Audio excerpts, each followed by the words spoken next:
Today Quills and Cliffhangers brings you one of the most famous Sherlock Holmes stories, The Adventure of the Speckled Band, a spooky old house in the country, a mysterious man who keeps a cheetah and a baboon as pets. What could possibly go wrong?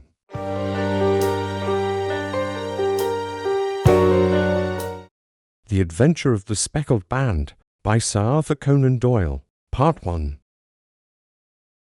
In glancing over my notes of the 70-odd cases in which I have, during the last 8 years, studied the methods of my friend Sherlock Holmes, I find many tragic, some comic, a large number merely strange, but none commonplace. For, working as he did rather for the love of his art than for the acquirement of wealth, he refused to associate himself with any investigation which did not tend towards the unusual and even the fantastic. Of all these varied cases, however, I cannot recall any which presented more singular features than that which was associated with the well-known Surrey family of the Roylotts of Stoke Moran. The events in question occurred in the early days of my association with Holmes, when we were sharing rooms as bachelors in Baker Street.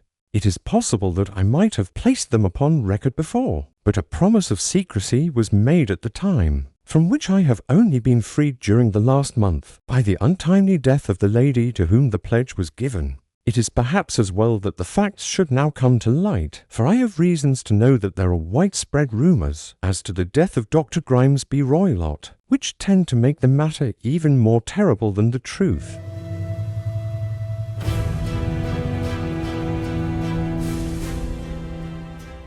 It was early in April in the year 83 that I woke one morning to find Sherlock Holmes standing, fully dressed, by the side of my bed. He was a late riser as a rule, and as the clock on the mantelpiece showed me that it was only 7:15, I blinked up at him in some surprise and perhaps just a little resentment, for I was myself regular in my habits. "Very sorry to knock you up, Watson, but it's the common lot this morning. Mrs. Hudson has been knocked up," she retorted upon me, "and I on you." "What is it, then? A fire?" "No, a client. It seems that a young lady has arrived in a considerable state of excitement who insists upon seeing me. She is waiting now in the sitting room. Now, when young ladies wander about the metropolis at this hour of the morning, knock sleepy people up out of their beds, I presume that it is something very pressing which they have to communicate. Should it prove to be an interesting case, you would, I am sure, wish to follow it from the outset. I thought, at any rate, that I should call you and give you the chance." "My dear fellow, I would not miss it for anything." I had no keener pleasure in following Holmes in his professional investigations, and in admiring the rapid deductions as swift as intuitions, and yet always founded on a logical basis, with which he unravelled the problems which were submitted to him. I rapidly threw on my clothes, and was ready in a few minutes to accompany my friend down to the sitting room. A lady dressed in black and heavily veiled, who had been sitting in the window, rose as we entered. "Good morning, madame," said Holmes cheerily. "My name is Sherlock Holmes. This is my intimate friend and associate, Dr. Watson, before whom you can speak as freely as before myself. I am glad to see that Mrs. Hudson has had the good sense to light the fire. Pray draw up to it, and I shall order you a cup of hot coffee. I observe that you are shivering." "It is not cold which makes me shiver," said the woman in a low voice, changing her seat as requested. "What then?"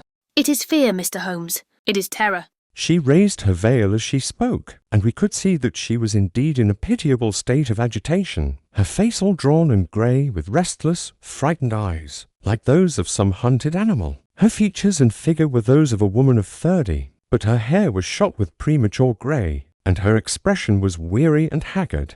Sherlock Holmes ran her over with one of his quick, all-comprehensive glances. "You must not fear," said he, soothingly, bending forward and patting her forearm. "We shall soon set matters right, I have no doubt. You have come in by train this morning, I see." "You know me, then?" "No, but I observe the second half of a return ticket in the palm of your left glove. You must have started early, and yet you had a good drive in a dog-cart, along heavy roads, before you reached the station." The lady gave a violent start, and stared in bewilderment at my companion. "There is no mystery, my dear madam," said he, smiling. "The left arm of your jacket is spattered with mud in no less than 7 places. The marks are perfectly fresh. There is no vehicle, save a dog-cart, which throws up mud in that way. Then, only when you sit on the left-hand side of the driver. Whatever your reasons may be, you are perfectly correct. I started from home before 6, reached Leatherhead at 20 past, and came in by the first train to Waterloo. Sir, I can stand this strain no longer. I shall go mad if it continues. I have no one to turn to. None, save only one who cares for me, and he, poor fellow, can be of little aid. I have heard of you, Mr. Holmes. I have heard of you from Mrs. Farintosh, whom you helped in the hour of her sore need. It was from her that I had your address. Oh, sir, do you not think that you could help me too, and at least throw a little light through the dense darkness which surrounds me? At present, it is out of my power to reward you for your services, but in a month or 6 weeks I shall be married, with the control of my own income, and then at least you shall not find me ungrateful. Holmes turned to his desk and, unlocking it, drew out a small case-book, which he consulted. Farintosh. Ah, yes, I recall the case. It was concerned with an opal tiara. I think it was before your time, Watson. I can only say, madam, that I shall be happy to devote the same care to your case as I did to that of your friend. As to reward, my profession is its own reward. But you are at liberty to defray whatever expenses I may be put to at the time which suits you best. Now, I beg that you will lay before us everything that may help us in forming an opinion upon the matter. Alas, Replied our visitor. the very horror of my situation lies in the fact that my fears are so vague, and my suspicions depend so entirely upon small points, which might seem trivial to another, that even he to whom of all others I have a right to look for help and advice, looks upon all that I tell him about it as the fancies of a nervous woman. He does not say so, but I can read it from his soothing answers and averted eyes. But I have heard, Mr. Holmes, that you can see deeply into the manifold wickedness of the human heart. You may advise me how to walk amid the dangers which encompass me. I am all attention, madame. My name is Helen Stoner, and I am living with my stepfather, who is the last survivor of one of the oldest Saxon families in England, the Roy Lotts of Stoke Moran, on the western border of Surrey. Holmes nodded his head. The name is familiar to me. The family was at one time among the richest in England, and the estates extended over the borders into Berkshire in the north and Hampshire in the west. In the last century, however, 4 successive heirs were of a dissolute and wasteful disposition, and the family ruin was eventually completed by a gambler in the days of the Regency. Nothing was left save a few acres of ground and the 200-year-old house, which is itself crushed under a heavy mortgage. The last squire dragged out his existence there, living the horrible life of an aristocratic pauper. But his only son, my stepfather, seeing that he must adapt himself to the new conditions, obtained an advance from a relative, which enabled him to take a medical degree, and went out to Calcutta, where, by his professional skill and his force of character, he established a large practice. In a fit of anger, however, caused by some robberies which had been perpetrated in the house, he beat his butler to death, and narrowly escaped a capital sentence. As it was, he suffered a long term of imprisonment, and afterwards returned to England a morose and disappointed man. When Dr. Roy Lott was in India, he married my mother, Mrs. Stoner, the young widow of Major General Stoner, of the Bengal Artillery. My sister Julia and I were twins, and we were only 2 years old at the time of my mother's remarriage. She had a considerable sum of money, not less than £1,000 a year, and this she bequeathed to Dr. Roy Lott entirely while we resided with him, with a provision that a certain annual sum should be allowed to each of us, in the event of our marriage. Shortly after our return to England, my mother died. She was killed 8 years ago in a railway accident near Crewe. Dr. Roy Lott then abandoned his attempts to establish himself in practice in London and took us to live with him in the old ancestral house at Stoke Moran. The money which my mother had left was enough for all our wants, and there seemed to be no obstacle to our happiness. But a terrible change came over our stepfather about this time. Instead of making friends and exchanging visits with our neighbours, who had at first been overjoyed to see a Roy Lott of Stoke Moran back in the old family seat, he shut himself up in his house, and seldom came out save to indulge in ferocious quarrels with whoever might cross his path. Violence of temper approaching to mania has been hereditary in the men of the family. A series of disgraceful brawls took place, 2 of which ended in the police court, until at last he became the terror of the village, and the folks would fly at his approach, for he is a man of immense strength, and absolutely uncontrollable in his anger. Last week, he hurled the local blacksmith over a parapet into a stream, and it was only by paying over all the money which I could gather together that I was able to avert another public exposure. He had no friends at all save the wandering gypsies, and he would give these vagabonds leave to encamp upon the few acres of bramble-covered land which represent the family estate, and would accept in return the hospitality of their tents, wandering away with them sometimes for weeks on end. He has a passion also for animals, and he has at this moment a cheetah and a baboon, which wander freely over his grounds, and are feared by the villagers almost as much as their master. You can imagine from what I say that my poor sister Julia and I had no great pleasure in our lives. No servant would stay with us, and for a long time we did all the work of the house. She was but 30 at the time of her death, and yet her hair had already begun to whiten, even as mine has. Your sister is dead then? She died just 2 years ago, and it is of her death that I wish to speak to you. You can understand that, living the life which I have described, we were little likely to see anyone of our own age and position. We had, however, an aunt, my mother's maiden sister, Miss Honoria Westphale, who lives near Harrow, and we were occasionally allowed to pay short visits at this lady's house. Julia went there at Christmas 2 years ago, and met there a half-pay major of Marines, to whom she became engaged. My stepfather learned of the engagement when my sister returned, and offered no objection to the marriage. But within a fortnight of the day which had been fixed for the wedding, the terrible event occurred which has deprived me of my only companion. Sherlock Holmes had been leaning back in his chair, with his eyes closed and his head sunk in a cushion, but he half opened his lids now and glanced across at his visitor. Pray be precise as to details. It is easy for me to be so, for every event of that dreadful time is seared into my memory. The manor house is, as I have already said, very old, and only one wing is now inhabited. The bedrooms in this wing are on the ground floor, the sitting rooms being in the central block of the buildings. Of these bedrooms, the first is Dr. Roylott's, the second my sister's, and the third my own. There is no communication between them, but they all open out into the same corridor. Do I make myself plain? Perfectly so. The windows of the 3 rooms open out upon the lawn. That fatal night, Dr. Roylott had gone to his room early, though we knew that he had not retired to rest, for my sister was troubled by the smell of the strong cigars which it was his custom to smoke.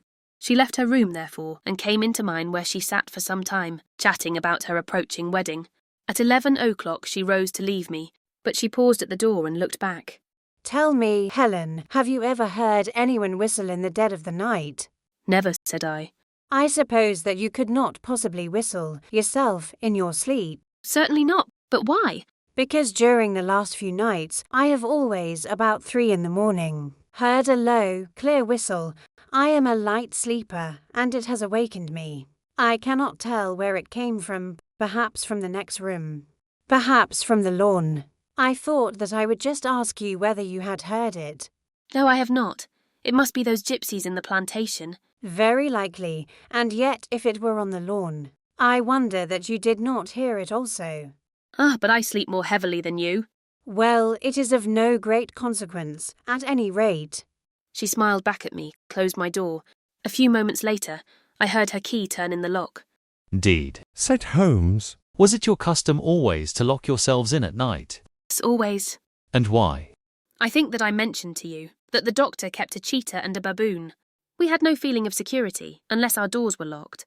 "Quite so. Pray proceed with your statement." I could not sleep that night. A vague feeling of impending misfortune impressed me. My sister and I, you will recollect, were twins, and you know how subtle are the links which bind 2 souls, which are so closely allied. It was a wild night. The wind was howling outside, and the rain was beating and splashing against the windows. Suddenly, amid all the hubbub of the gale, there burst forth the wild scream of a terrified woman. "Ah, Helen!" I knew that it was my sister's voice. I sprang from my bed, wrapped a shawl round me, and rushed into the corridor. As I opened my door, I seemed to hear a low whistle, such as my sister described, and a few moments later, a clanging sound as if a mass of metal had fallen. As I ran down the passage, my sister's door was unlocked, and revolved slowly upon its hinges. I stared at it horror-stricken, not knowing what was about to issue from it. By the light of the corridor lamp, I saw my sister appear at the opening, her face blanched with terror, her hands groping for help, her whole figure swaying to and fro like that of a drunkard. I ran to her and threw my arms round her, but at that moment her knees seemed to give way, and she fell to the ground. She writhed as one who is in terrible pain, and her limbs were dreadfully convulsed. At first I thought that she had not recognised me, but as I bent over her, she suddenly shrieked out in a voice which I shall never forget. "Oh, my God, Helen, it was the band, the Speckled band." There was something else which she would fain have said, and she stabbed with her finger into the air, in the direction of the doctor's room, but a fresh convulsion seized her and choked her words. I rushed out, calling loudly for my stepfather, and I met him hastening from his room in his dressing gown. When he reached my sister's side, she was unconscious, and though he poured brandy down her throat, and sent for medical aid from the village, all efforts were in vain, for she slowly sank and died, without having recovered her consciousness. Such was the dreadful end of my beloved sister. One moment, said Holmes. Are you sure about this whistle and metallic sound? Could you swear to it? That was what the county coroner asked me at the inquiry. It is my strong impression that I heard it, and yet, among the crash of the gale and the creaking of an old house, I may possibly have been deceived. Was your sister dressed? No, she was in her nightdress.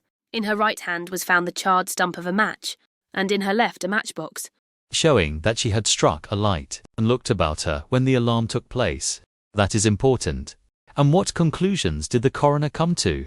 He investigated the case with great care, for Dr. Roy Lott's conduct had long been notorious in the county, but he was unable to find any satisfactory cause of death. My evidence showed that the door had been fastened upon the inner side, and the windows were blocked by old-fashioned shutters with broad iron bars, which were secured every night.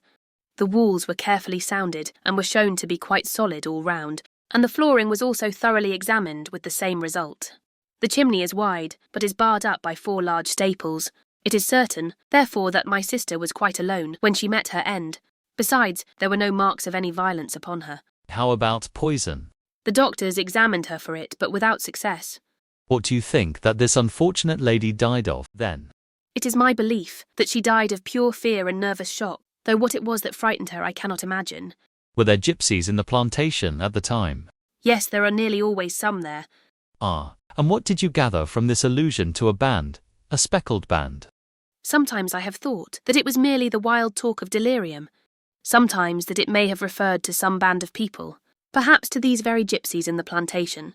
I do not know whether the spotted handkerchiefs, which so many of them wear, might have suggested the strange adjective which she used. Holmes shook his head like a man who was far from being satisfied. These are very deep waters. Pray go on with your narrative. 2 years have passed since then, and my life has been until lately lonelier than ever. A month ago, however, a dear friend, whom I have known for many years, has done me the honour to ask my hand in marriage. His name is Armitage, Percy Armitage, the second son of Mr. Armitage, of Cranewater, near Reading. My stepfather has offered no opposition to the match, and we are to be married in the course of the spring. 2 days ago, some repairs were started in the west wing of the building, and my bedroom wall has been pierced, so that I have had to move into the chamber in which my sister died, and to sleep in the very bed in which she slept. Imagine, then, my thrill of terror when last night, as I lay awake, thinking over her terrible fate, I suddenly heard, in the silence of the night, the low whistle which had been the herald of her own death. I sprang up and lit the lamp, but nothing was to be seen in the room.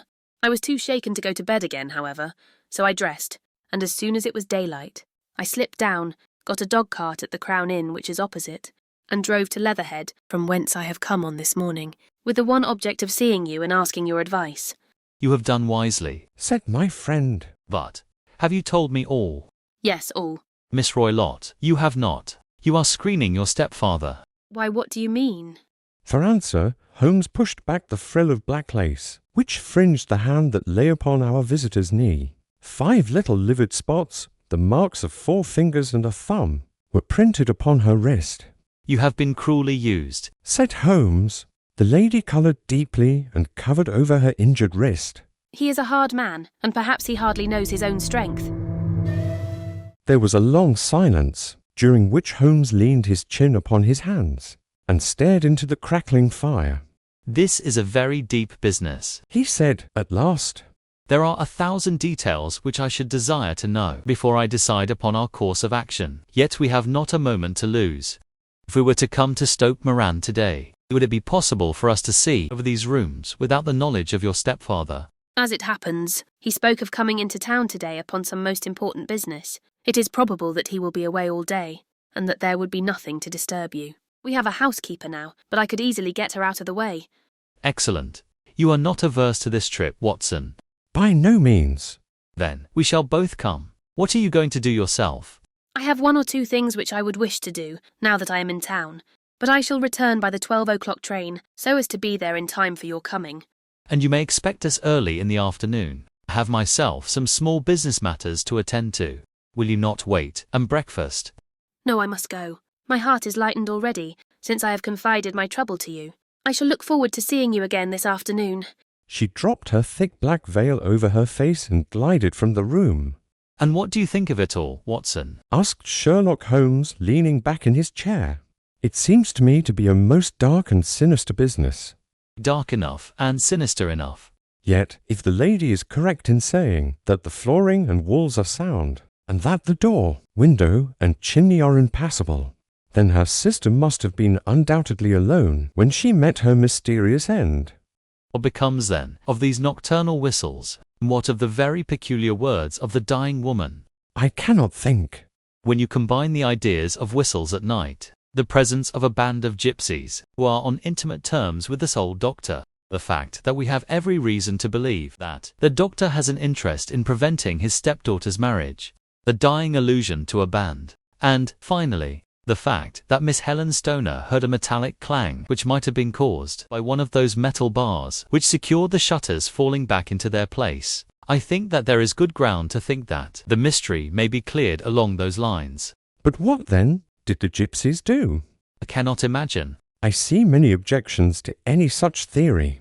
And so do I. It is precisely for that reason that we are going to Stoke Moran this day. I want to see whether the objections are fatal, or if they may be explained away. What was that? Our door had been suddenly dashed open, and a huge man had framed himself in the aperture. His costume was a peculiar mixture of the professional and of the agricultural, having a long frock coat and a pair of high gaiters, with a hunting crop swinging in his hand. So tall was he that his hat actually brushed the cross-bar of the doorway, and his breadth seemed to span it across from side to side. A large face, seared with 1,000 wrinkles, burned with the sun, and marked with every evil passion, was turned from one to the other of us, while his deep-set, bile-shot eyes and his high, thin, fleshless nose gave him somewhat the resemblance to a fierce old bird of prey. "Which of you is Holmes?" asked this apparition. My name, sir, but you have the advantage of me, said my companion quietly. "I am Dr. Grimesby Roylott of Stoke Moran." "Indeed, doctor," said Holmes blandly. "Pray, take a seat." "I will do nothing of the kind. My stepdaughter has been here. I have traced her. What has she been saying to you?" "'Tis a little cold for the time of the year," said Holmes. "What has she been saying to you?" screamed the old man furiously. "But I have heard that the crocuses promise well," continued my companion imperturbably. "Oh, you put me off, do you?" said our new visitor, taking a step forward and shaking his hunting crop. "I know you, you scoundrel. I have heard of you before. You are Holmes, the meddler." My friend smiled. "Holmes, the busybody." His smile broadened. "Holmes, the Scotland Yard jack-in-office." Holmes chuckled heartily. "Your conversation is most entertaining. When you go out, close the door, for there is a decided draught." "I will go when I have said my say. Don't you dare to meddle with my affairs. I know that Miss Stoner has been here. I traced her. I am a dangerous man to fall foul of. See here!" He stepped swiftly forward, seized the poker, and bent it into a curve with his huge hands. "See that you keep yourself out of my grip." He snarled, and hurling the twisted poker into the fireplace, he strode out of the room. "He seems a very amiable person," said Holmes, laughing. "I am not quite so bulky, but if he had remained, I might have shown him that my grip was not much more feeble than his own." As he spoke, he picked up the steel poker, and with a sudden effort straightened it out again. "Fancy his having the insolence to confound me with the official detective force. This incident gives zest to our investigation, however. I only trust that our little friend will not suffer from her imprudence in allowing this brute to trace her. And now, Watson, we shall order breakfast, and afterwards I shall walk down to Doctors' Commons, where I hope to get some data which may help us in this matter." Sherlock Holmes Solves the Mystery, in Part 2 of The Adventure of the Speckled Band.